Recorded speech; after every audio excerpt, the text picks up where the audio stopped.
Hi friends, இன்றைக்கி நம்ம சேனலில் என்ன பார்க்க போகிறோன்னா பச்சை பயிரில் தோசை சுடுறது எப்படிங்கிறது தான் பார்க்க போகிறோம். அதுக்கு ஃபஸ்ட்டு முந்தின நாளே பச்சை பயிரை ஒரு கப் பச்சை பயிரை எடுத்து ஊற வைக்கணும். அதுக்கு கூடவே 1 டேபிள் ஸ்பூன் அரிசி மற்றும் வெந்தயத்தையும் சேர்த்து ஊற வைக்கணும். இப்போ ஊற வச்ச பச்சை பயிரை எடுத்து மிக்சியில் அரைக்க போகிறோம்.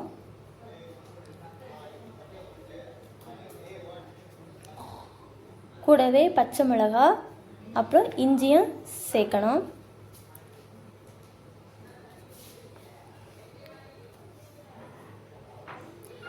அப்புறம் தேவையான அளவு உப்பு சேர்த்துக்கலாம். அப்புறம் 1 டேபிள் ஸ்பூன் ஜீரகத்தையும் சேர்க்கணும். அப்புறம் தேவையான அளவு தண்ணீர் ஊற்றணும்.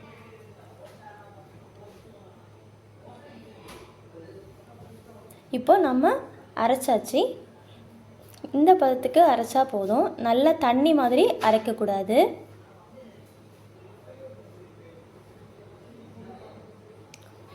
இப்போ நம்ம தோசைக்கல்லில் மாவு ஊற்றி தோசை சுடலாம். எப்படி வருதுன்னு பார்ப்போம்.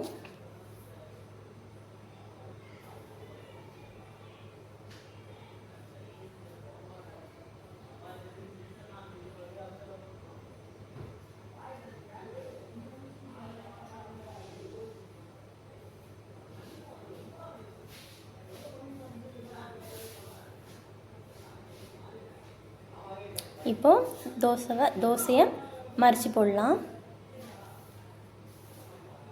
வெந்துடுச்சு தோசை. நல்லா முறுமுறுன்னு தோசை வந்திருக்கு. இந்த ரெசிபி உங்களுக்கு பிடிச்சிருந்துச்சுன்னா கண்டிப்பாக லைக் பண்ணுங்கள், ஷேர் பண்ணுங்கள், கமெண்ட் பண்ணுங்கள். தேங்க்யூ.